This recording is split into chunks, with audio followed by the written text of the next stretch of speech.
beautiful people, and welcome back to Theater Talk. So, it has been a good while since I've made one of these. I've been very busy making SpongeBob Month back in April, but hey, I'm back to making some theater videos on top of the animation videos, and hopefully, you guys will enjoy whatever I have to put out.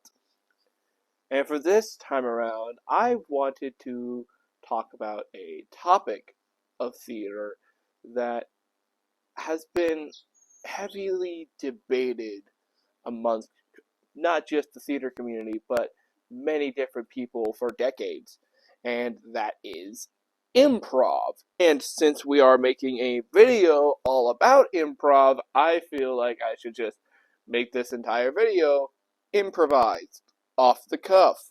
So, improv is a style of performing that is 100% without a script. Usually, you go into a scene with a base understanding of what you're going to do, like, say, a prompt in theater or just a little outline in film and television. The outline method is how I make a lot of Animal Logic episodes. But outside of that, all of the dialogue, and in the case of theater, all of the actions are 100% made up on the spot.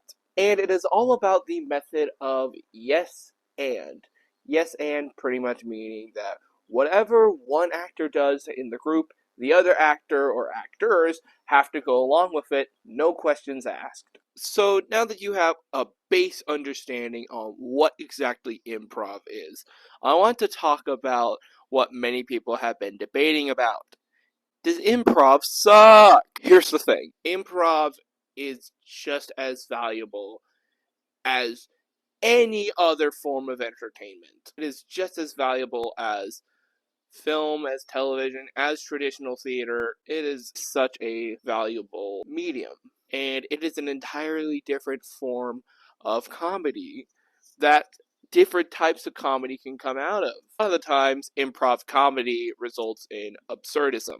This is why, in my opinion, it is only really good to improvise when you're doing comedy, because if you try to do any other genre, like, say, drama, it will always come across as tacky, because the actor has to just make up whatever dramatic, serious moment they're thinking of. Where with comedy, in real life, people make up jokes all the time, so having, say, an entire play or film surrounding that aspect doesn't necessarily sound that out of the picture. And like basically every other form of theater or comedy, improv has its professionals. Robin Williams is probably one of the most famous performers who improvised just about everything he did. And that brings me back to the fact that it should stay with comedy. If Robin Williams was to improvise his stand-up bits, Aladdin, or Mrs. Doubtfire, that would be fine. That's perfectly great.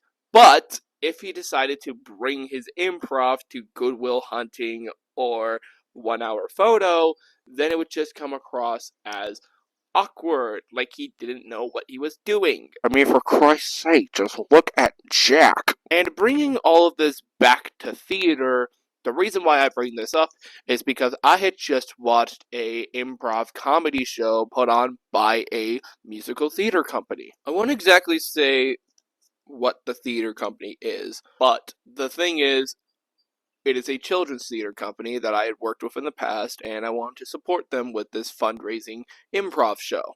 And with it being a children's company, all of the performers are children. Okay, technically most of them are teenagers, but you catch my drift. So the funny thing about having children do improv is that it can kind of go either way.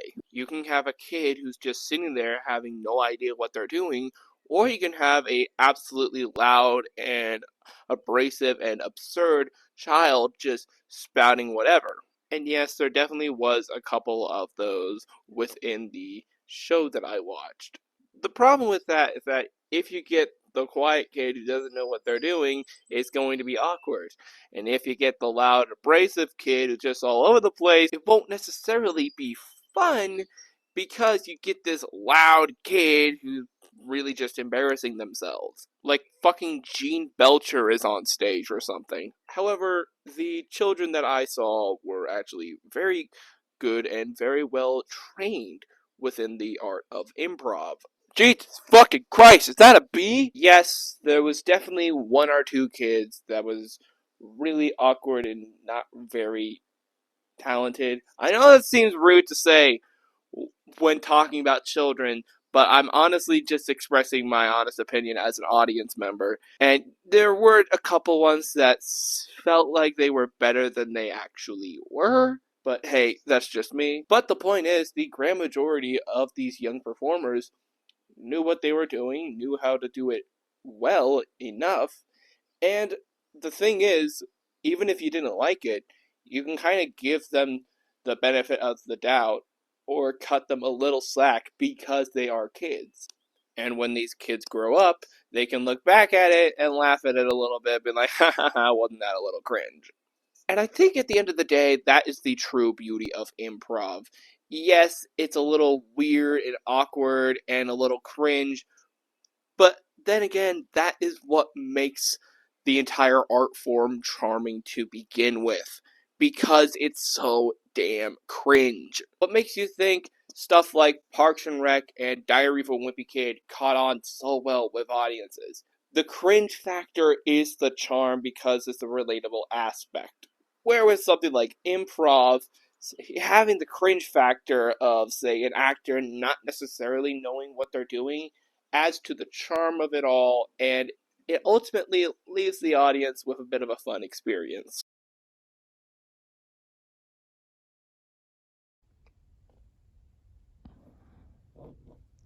Okay, this shit is fucking weird. Why do they have my containment prison looking like a choir room? The containment cells are meant to look familiar to whoever's inside of it. The previous person who was in here was a musical theater major, so they made it a choir room. Are you my variant? Yeah, I guess you could say that. I'm a bit of a evil variant of you. Not exactly. I'm a demon. Let's just put it there. I'm a demon version of you. So, like, why are you here? Is it just for being a demon? Yeah, I get some pretty nasty stuff messing around with the universe for being a demon and all. I mean, when you're in hell all the time, you're kind of not a good guy, so you just do what you want to do most of the time.